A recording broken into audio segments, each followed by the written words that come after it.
नमस्कार प्यारे बच्चों। पिछली कक्षा में हमने संत कबीर के जीवन परिचय के बारे में पढ़ा था। आज हम लोग पहले पद हम तो एक एक कर जाना इसका अध्ययन करेंगे। तो आइए पहले इस पद का वाचन करते हैं। हम तो एक एक करि जाना, दोई कहे तिनहि को दो जग, जिन नाहिन पहचाना। एकै पवन एक ही पानी, एकै ज्योति समाना। एकै खाक गढ़े सब भाणे, एकै कोहरा साना। जैसे बाढ़ी काष्ठ ही काटे, अगिन न काटे कोई। सब घट अंतर तू ही व्यापक, धरे स्वरूप सोई। माया देख के जगत लुभाना, काहे रे नर गरबाना। और निर्भय भया कछु नहीं व्यापे, कहे कबीर दीवाना। तो इस पद में आए हुए कठिन शब्दों के अर्थ देख लीजिए।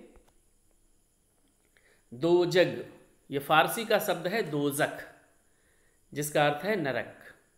समाना, व्याप्त, समाया हुआ। खाक, मिट्टी, खाक से ही खाकी शब्द बना है। कोहरा, कुम्हार, कुंभकार। पद में ईश्वर के अर्थ में भी यह प्रयोग हुआ है। साना, एक साथ मिलाकर, सान कर। बाढ़ी, बढ़ई। अंतरी, भीतर, अंदर। स्वरूप, स्वरूप। गर्बाना, गर्व करना। निर्भय, निडर। अब इसकी व्याख्या देखते हैं हम लोग। कबीरदास कहते हैं कि हम तो एक एक करि जाना, हमने जान लिया है कि ईश्वर एक ही है। यहाँ पर एक एक दो बार आया है और दोनों बार इसका भिन्न अर्थ है। पहले एक का अर्थ है परमात्मा और दूसरे एक का अर्थ संख्यावाची है। तो जब एक ही शब्द दो बार प्रयोग होता है, दो से अधिक बार प्रयोग होता है और उसका अर्थ भी अलग अलग होता है, तो वहाँ यमक अलंकार होता है। तो यहाँ एक एक में यमक अलंकार है। तो हम तो एक एक कर जाना। कबीरदास कहते हैं कि हमने जान लिया है कि ईश्वर एक ही है और हमने उसके अद्वैत रूप को पहचान लिया है, जान लिया है।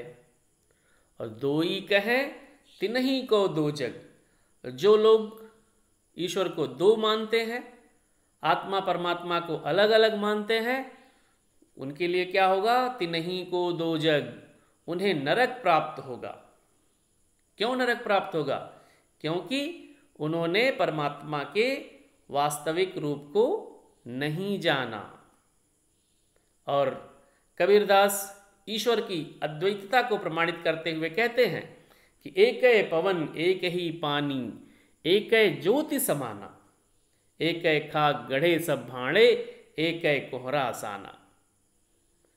कि संसार में एक जैसी हवा बहती है, एक ही पानी, एक ही तरह का जल प्रवाहित हो रहा है। एक ज्योति समाना, और एक ही अग्नि तत्व प्रकाश के रूप में सब में समाया हुआ है। और एक खाक गढ़े सब भाणे, एक ही कुम्हार एक ही प्रकार की मिट्टी को मिलाकर भिन्न भिन्न आकार प्रकार के बर्तनों को बनाता है। उसी प्रकार से ईश्वर भी एक है और पांच तत्वों से इस जगत के सभी प्राणियों का निर्माण करता है, सभी प्राणियों को बनाता है। वे पांच तत्व कौन कौन से हैं? क्षिति जल पावक गगन समीरा। पृथ्वी, जल, अग्नि, आकाश और वायु, ये पंच तत्व है जिनसे मिलकर मानव शरीर का निर्माण होता है। तो ईश्वर पंच तत्वों से सभी प्राणियों का निर्माण करता है। अब आगे देखते हैं। जैसे बाढ़ी काष्ठ ही काटे, अगिन न काटे कोई। सब घट अंतर तू ही व्यापक, धरे स्वरूपे सोई। कबीरदास यहाँ उदाहरण अलंकार का प्रयोग करते हुए कहते हैं कि जैसे लकड़ी में अग्नि का वास होता है, उसी प्रकार से ईश्वर भी सभी जीवों के शरीर में आत्मस्वरूप में विद्यमान रहता है। सब में, सबके शरीर में कबीर के कहने का तात्पर्य है कि ईश्वर घट घट में रहता है, चराचर में व्याप्त है, संसार के कण कण में ईश्वर का वास है। और जैसे बाढ़ी काष्ठी काटे, बढ़ई लकड़ी को तो काट सकता है, लेकिन उसमें जो अग्नि व्याप्त है, जो अग्नि समाई हुई है, उसे नहीं काट सकता, उसे नष्ट नहीं कर सकता है। उसी तरह से मनुष्य का शरीर भले ही नश्वर है ना। मनुष्य के शरीर के लिए कबीरदास ने कहा है कि यह कच्चे घड़े के समान है, यह तन कांचा कुंभ है, लिया फिरा थे साथ, और ढबका लागा फूटिगा कछुन आया हाथ। तो शरीर भले नश्वर है, परंतु उसमें जो आत्मस्वरूप में विद्यमान ईश्वर है वह अजर अमर है, वह अनश्वर है। और माया देख के जगत लुभाना, काहे रे नरगरबाना। कबीरदास कहते हैं कि यह संसार माया के जाल में फंसकर वास्तविकता से दूर हो गया है, माया के चकाचौंध में फंस गया है, वास्तविक ईश्वर को नहीं देख पा रहा है, वास्तविकता की पहचान नहीं कर पा रहा है। संसार के चकाचौंध की तुलना कबीर ने सेमल के फूल से की। कबीरदास कहते हैं कि ऐसा यह संसार है जैसा सेमल फूल, और दिन 10 के व्यवहार में झूठे रंग न भूल।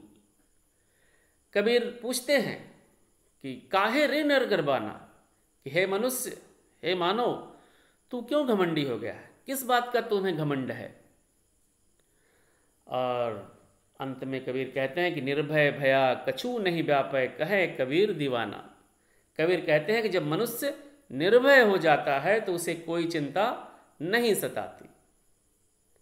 कबीर ने अपने को दीवाना कहा है। क्यों दीवाना कहा है? क्योंकि कबीर ने परमात्मा का आत्म साक्षात्कार कर लिया है। अब वे राग द्वेष मोह माया से मुक्त होकर निर्भय हो चुके हैं। कबीर को संसार के लोगों से और संसारी लोगों से कुछ लेना देना ही नहीं है, दुनियादारी से कोई मतलब नहीं है। अपने में मस्त रहने वाले व्यक्ति हैं और वो ऐलान करते हैं, कबीर ऐलान करते हैं, घोषणा करते हैं कि हमन है इश्क मस्ताना, हमन को होशियारी क्या, रहे आज़ाद या जग में, हमन दुनिया से यारी क्या। तो इस प्रकार से कबीर सबको निडर होने के लिए कहते हैं और उस वास्तविक ईश्वर को प्राप्त करने के लिए, उसे पहचानने के लिए कहते हैं और बताते हैं कि ईश्वर जगत के कण कण में विद्यमान है, चराचर में ईश्वर का वास है। तो इस पद के काव्य सौंदर्य पर दृष्टिपात करते हैं। भाव पक्ष, इसमें हम लिख सकते हैं कि प्रस्तुत पद में कबीर ने परमात्मा को सृष्टि के कण कण में देखा है, ज्योति के रूप में स्वीकार किया है ना। एक है ज्योति समाना, पद में आया है एक है ज्योति समाना, तो ज्योति के रूप में स्वीकार किया है तथा उसकी व्याप्ति चराचर संसार में दिखाई है। इसी व्याप्ति को अद्वैत सत्ता के रूप में देखते हुए विभिन्न उदाहरणों के माध्यम से एक है पवन, एक ही पानी, एक है ज्योति समाना कह करके कबीर ने रचनात्मक अभिव्यक्ति दी है। अब इसके शिल्प सौंदर्य पर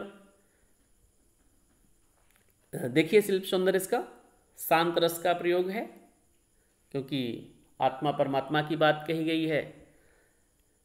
छंद पद या शब्द छंद में बात कही गई है। शब्द किसे कहते हैं, क्यों कहते हैं, ये हमने पिछले कक्षा में चर्चा की थी। अनुप्रास अलंकार, यमक अलंकार और उदाहरण अलंकार पढ़ते समय हमने देखा काटे कोई, सरूपे सोई, कहे कबीर। तो यहाँ पर का वर्ण की, सा वर्ण की आवृत्ति होने के कारण अनुप्रास अलंकार है। यमक अलंकार एक एक, वहाँ यमक अलंकार और पुनरुक्ति प्रकाश अलंकार भी वहाँ है। उदाहरण अलंकार भी है, जैसे बाढ़ी काष्ठ ही काटे, वहाँ पर उदाहरण अलंकार मिलता है। भाषा सधुक्कड़ी रामचंद्र शुक्ल ने कबीर की भाषा को सदुक्कड़ी भाषा कहा। और पद में हम देखते हैं कि जहाँ तहाँ कबीर का डिक्टेटरशिप दिखाई पड़ता है। उन्होंने दोजक के लिए दोजक कह दिया, बढ़ई के लिए बाढ़ी शब्द कह दिया। क्यों कह दिया? कबीर डिक्टेटर है भाई, उसकी मर्जी, तो उन्होंने उसका प्रयोग कर दिया। जिसको समझना हो समझे। तो प्यारे बच्चों, इस पद में कबीर ने ईश्वर की अद्वैत सत्ता के बारे में बात की। और आज की कक्षा को हम यहीं विराम देते हैं। अगली कक्षा में फिर हम दूसरे पद का अध्ययन करेंगे। आपका दिन शुभ और मंगलमय हो। बहुत बहुत धन्यवाद।